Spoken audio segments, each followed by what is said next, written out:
I guess we've already started the question and answer part of the service. I didn't realize we were going to do that, but it was good. It was good.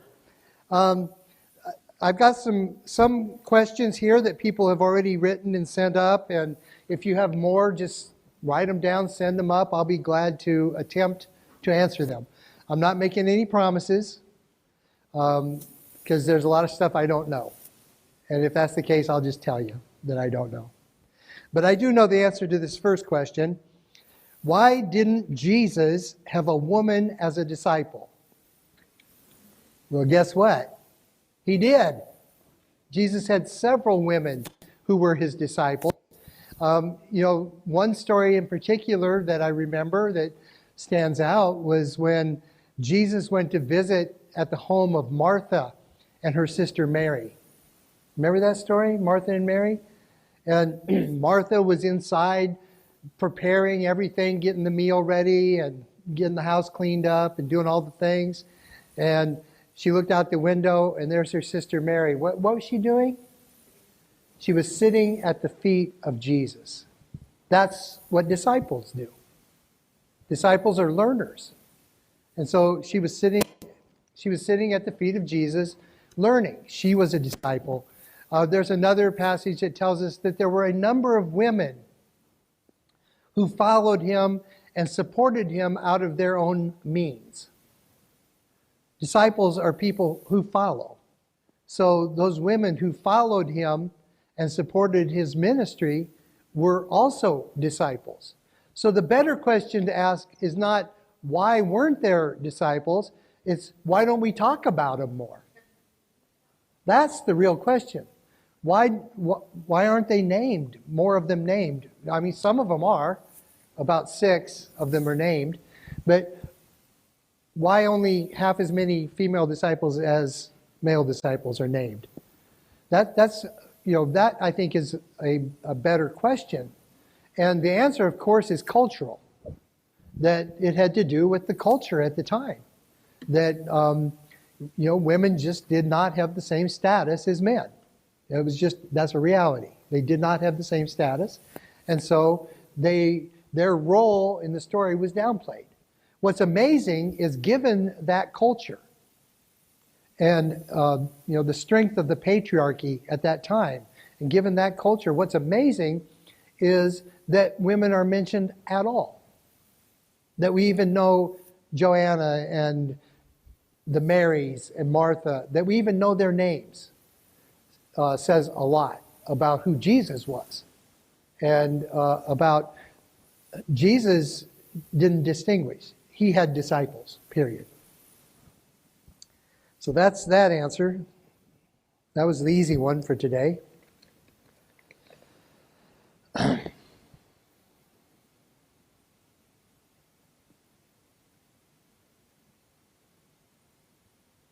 Okay. This question has a lot of assumptions built into it. If the punishment for not believing in God/Jesus is hell, how do we truly have free will? Either live your life for God or suffer in unimaginable ways for eternity. How can this be presented as a choice? Is hell fiery and horrible like I've been taught? Nothing like the hard questions. Okay, first, in the book of Revelation, where we get most of our pictures of this fiery hell place, the fiery hell that's talked about in Revelation is not a place where people go. The lake of fire is a place where Satan and the demons are cast into the lake of fire, not people. So you can just take that one out of your head. The choice is between life and not life. That's the choice presented in the Bible. Those who believe will be given eternal life, and those who do not believe will perish. That's the option. It's not about torture. It's not about hell. And it's free will in as much as if I offer you a gift, it's Christmas time, and I offer you a gift, you have the choice to accept that gift or reject it. God offers us the same thing. God offers us a gift. Here's the gift. The gift is eternal life. If you would like to have it, it's yours. Just accept it. And if not, reject it. So ultimately, it is free will. It's completely a free choice to accept or reject. And my answer, I think I've made it clear. This whole idea of a fiery hell, that's Dante's idea. That's not in the Bible. It talks about Gehenna and the fire of Gehenna. Gehenna was a garbage dump outside of Jerusalem where the trash was tossed out. And it was constantly burning because that's what garbage dumps do. If they once catch on fire, they just keep burning. And so the Gehenna is used metaphorically to talk about the place of the dead. And so when they talk about Gehenna, they're talking about the garbage dump outside of Jerusalem. And so they're saying the options aren't good, but there are options. Is that a good enough answer? Yeah? Okay.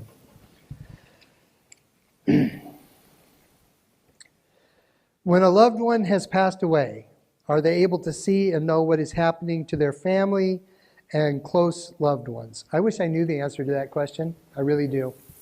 I have some thoughts about it and some ideas that I've garnered from reading the Bible, but honestly, I don't know.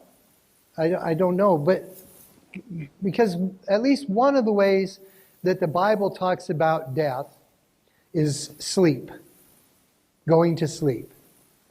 And especially all through the Old Testament, it's this way. When you die, you go to sleep. And you remain asleep until the resurrection. And then in the resurrection, you are given a new physical body. And you raise up out of the grave. That's really what the Bible says about when you die. There's some other things. There are a couple of stories in there that talk about somebody being in paradise and looking down and seeing the person suffering in hell. That's one story that's in there. So people have a lot of different ideas about what that might be like. And even the Bible presents some kind of different ideas about death. If it's true that when you die, you fall into this deep sleep, and you stay in that sleep until the resurrection, that would mean that for you, the resurrection would be instantaneous. It would be immediate. Because when you're in that state of deep sleeping, time doesn't pass. There is no time. And so even though for us, it may have been thousands of years, for those who have died, no time has passed. And so it will seem as if there was this instant reunion.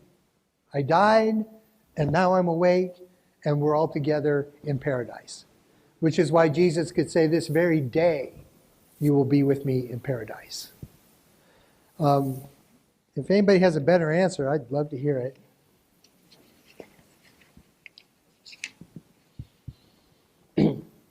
Being raised a Catholic as a child, and half of my adult life, what is the difference in Catholic and Methodist teaching? And will my salvation be complete if I changed from Catholic to Methodist? Well, one of the differences in the teaching between the Catholic Church and the Methodist Church is our answer in the Methodist side of that question is yes, your salvation is safe. It doesn't matter where you professed Jesus. All that matters is that you do believe in Jesus. And so whether it was in the Catholic Church, the Baptist Church, Pentecostal Church, it doesn't matter what church it was in. What matters is that you've accepted Jesus into your heart and that you are following Jesus. And if you have, then your salvation is good. The only way that you can lose your salvation, and this is Methodist and Catholic doctrine, the only way you can lose your salvation is by cursing God. If you turn against God, then God will get, this goes back to free will.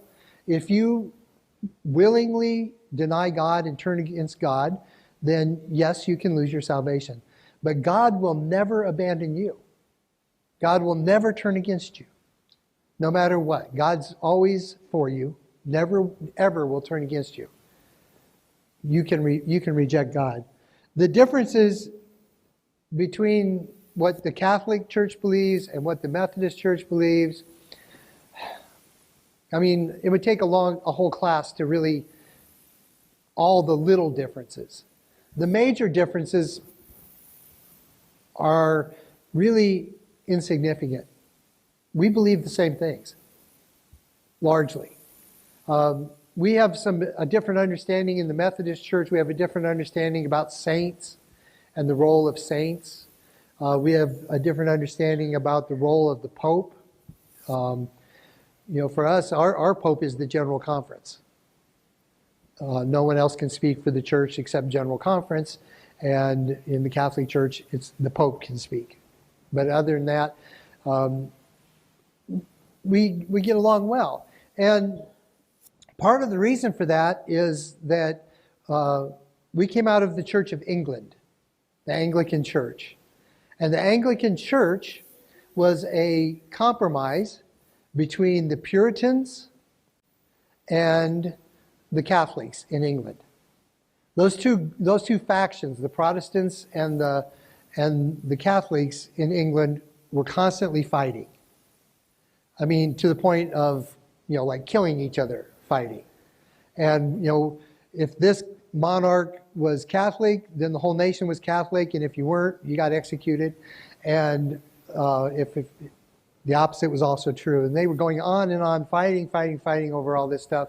And Queen Elizabeth came to this, made the great compromise, and passed the laws of tolerance that said you could be a Catholic or you could be a Protestant and you could still be part of the Anglican Church, the church. And so they called that the Via Media, the middle way.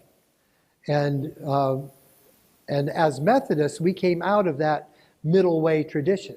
So where we seek to find the middle ground between the extremes.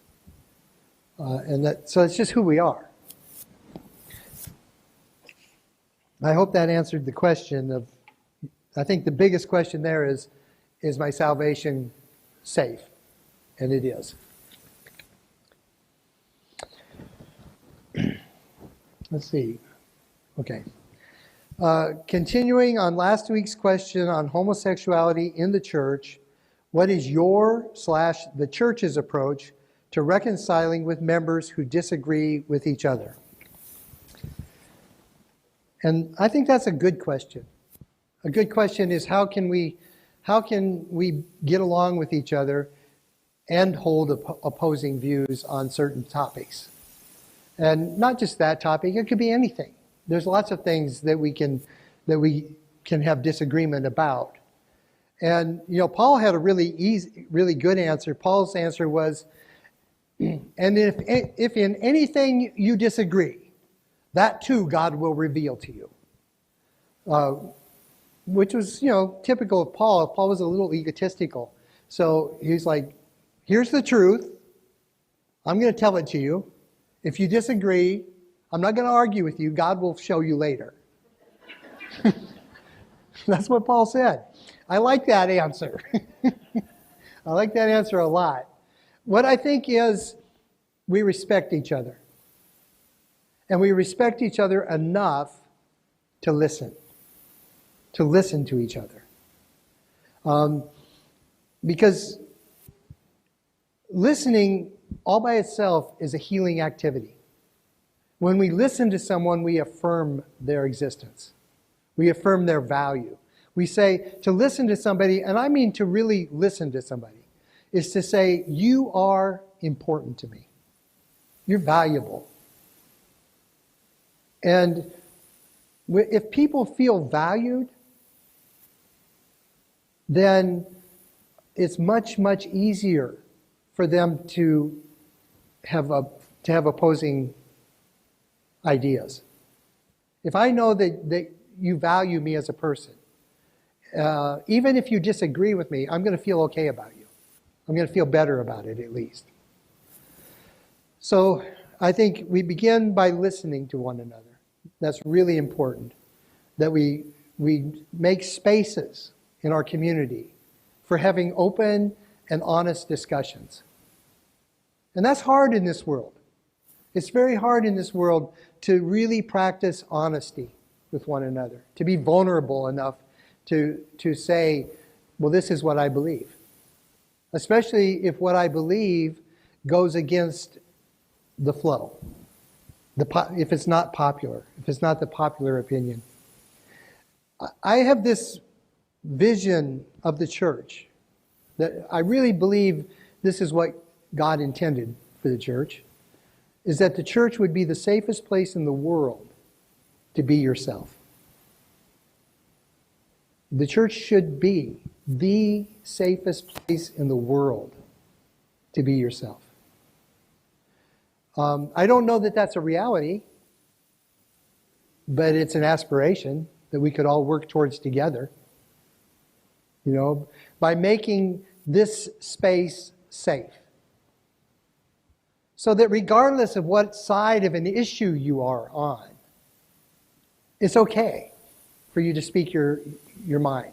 It's okay for you to have your opinions. It's okay for you to be who you are and be in this place. And honestly,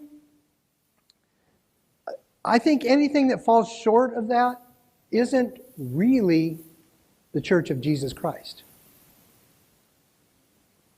Because Jesus welcomed everyone. He scolded the Pharisees a lot and the scribes. He scolded them a lot. But he welcomed everyone. He didn't judge, he didn't condemn. You know, when the woman was caught in the act of adultery, Jesus refused to condemn her. They tried, the scribes and the Pharisees, they tried their best to get Jesus to judge her. And he absolutely refused to do it. In fact, he shamed all of those accusers, and they all left. And then he said to her, he said, "Woman, where are your accusers?" And she said, "Sir, they've all gone." And he said to her, "Well, then neither do I condemn you. Neither do I condemn you." You know, that's such a valuable lesson for the church. Such a valuable lesson to each and every one of us. If Jesus can't judge or won't judge, if Jesus won't condemn, then should we? Do we have any right to do that? I don't think so. But, you know, I mean, that's me. You might think differently. And if so, I'm very willing to listen to you, to hear you out. And there's more things I could say about that, I'm sure, but I think that probably covers it. So, last question. This one came online. If God is so good and following Christ is so fantastic, then why are Christians such a bunch of self-righteous hypocrites? That person wasn't pulling any punches. You know, David Kinnaman wrote a book a few years back called Unchristian. And David Kinnaman's with the Barna group, and they do surveys, right? And they do polling. And so he did a survey. He went out and he polled a whole bunch of people that were at that time, they were people in their 20s and 30s. And he asked them about their view of the church. How do you see the church? And this group included both churched and unchurched people, people that go to church and people that didn't go to church. And so he asked them this question, and the number one response for why, or for what's wrong with the church, I guess, is a way to put it. The number one response was, Christians are hypocrites. The church is filled with hypocrites. That's the number one reason people don't come to church. Young people. Is because they perceive the church as being hypocritical. So, that question's not an unusual question. That's actually an extremely common question. If Christianity is so great, if God is so great, if Jesus is so wonderful, then why are Christians the way they are? And, my first response is always, I want to jump up and defend us and say, no, we're not like that. Not really. But, even a very brief survey of history says we got a lot of skeletons in the closet. And there's a lot of bodies buried in our past as Christians.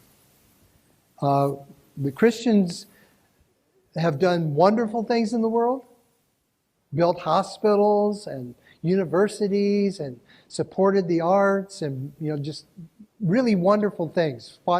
Helped to cure diseases, taken care of others. We've also done some really awful stuff. And so I was thinking about that, and I was thinking, if Mozart or Beethoven or Bach or somebody, if they were to compose this beautiful symphony, is that symphony flawed because the people who perform it do it badly? Or if we're singing a song, and if I'm singing a song, because this could happen, if I'm singing a song and I'm off key and I'm ruining the song, does that mean the song's bad? Not at all, does it? No. A beautiful symphony is a beautiful symphony. Well, Jesus wrote a beautiful symphony, a beautiful song. And he carried that song with him throughout his entire life, all the way to the cross. That song the theme was love. Love and forgiveness. Faithfulness. Love one another. Even as I have loved you, so you also should love one another. And by this everyone will know that you are my disciples, if you have love for one another. Jesus sang that refrain over and over and over again, and it was beautiful.